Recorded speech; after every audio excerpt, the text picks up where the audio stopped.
हाय बच्चों, हेलो। आज फिर हम नए टॉपिक के साथ आपके सामने पेश हैं। आज का जो हमारा टॉपिक है वो है हमारा डेप्रिसिएशन। डेप्रिसिएशन बच्चे क्या होता है, हमारे अकाउंट्स के अंदर देखो जो हमारी फिक्स एसेट्स होती है ना, उसे हम जब यूज़ करते रहते हैं ना, टाइम टू टाइम उसकी वैल्यू में बच्चे कमी आना स्टार्ट हो जाती है, वैल्यू डाउन चली जाती है। अब हमारे बिजनेस में क्या, जैसे आप फॉर एग्जाम्पल आप घर में अपनी कोई चीज़ देख लो।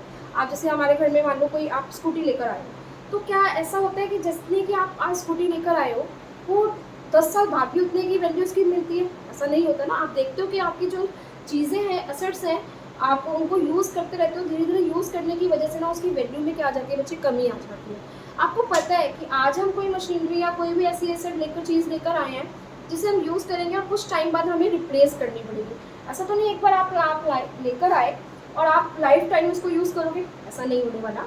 कुछ समय के बाद बच्चे कुछ उसकी लाइफ पीरियड होता है हर एक अपनी चीज़ का। जैसे कोई वॉशिंग मशीन है, कोई आपकी स्कूटी है, एक आफ्टर सम टाइम आपको कुछ सालों के बाद उसे रिप्लेस करना ही पड़ेगा, आपको नई लेनी ही पड़ेगी, क्योंकि एक पॉइंट पर जाकर वो डेड हो जाएगी।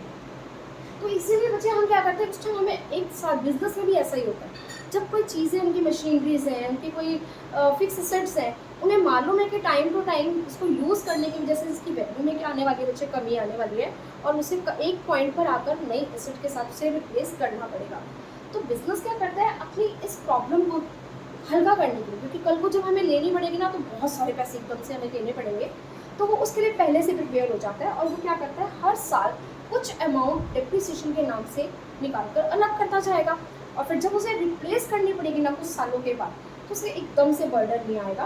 वो क्या करेगा, कुछ अमाउंट ये लेगा और जो थोड़े बहुत और डलेंगे ताकि ले लेगा। सो डिप्रिसिएशन हमने समझा कि क्या होता है, जो हमारी असेट्स की वैल्यू में डिक्रीज, रिडक्शन आता है, धीरे धीरे उसकी वैल्यू डाउन होती है यूज़ करने की वजह से, उसी को बच्चे हम डिप्रिसिएशन बोलते हैं। अब बिजनेस में क्या होता है, इसको निकालने के हमारे पास दो मेथड्स होते हैं।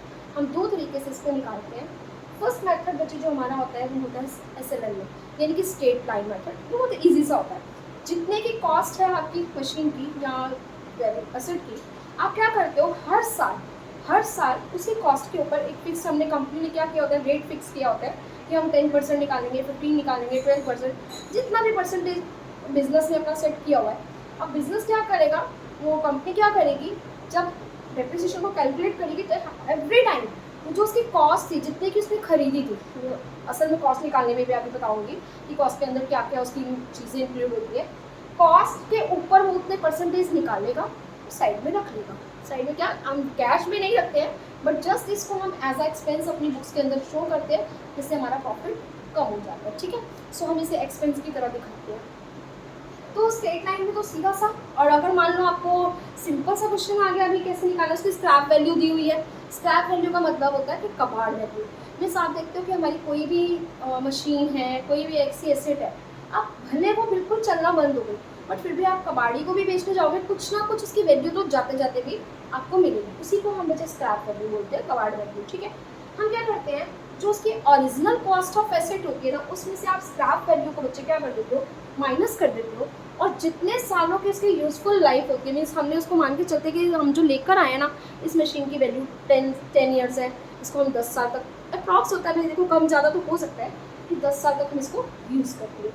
तो यूज़फुल लाइफ के साथ आप इसको क्या कर देते हो, डिवाइड कर देते हो, तो आपकी एनुअल वो निकल के आ जाएगा डेप्रिसिएशन, सिंपल मेथड में। और वैसे तो अगर आपको परसेंटेज दिया हुआ है क्वेश्चन के अंदर, आप क्या करोगे, जित कॉस्ट थी उसके ऊपर 10, जितना भी परसेंटेज वो दे रहा है उसके हिसाब से उसकी वैल्यू निकाल दोगे।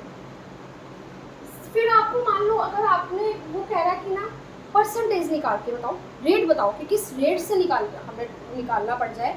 मतलब हमें रेट नहीं दिया हुआ, हमें रेट निकालने के लिए कह रहा है। उसने एनुअल डेप्रिसिएशन दे दिया आपको, ओरिजिनल कॉस्ट भी दे दी उसकी, तो आपको रेट निकालना है कि ये जो डेप्रिसिएशन निकाला हुआ है ना एनुअल, वो किस रेट से निकालना है।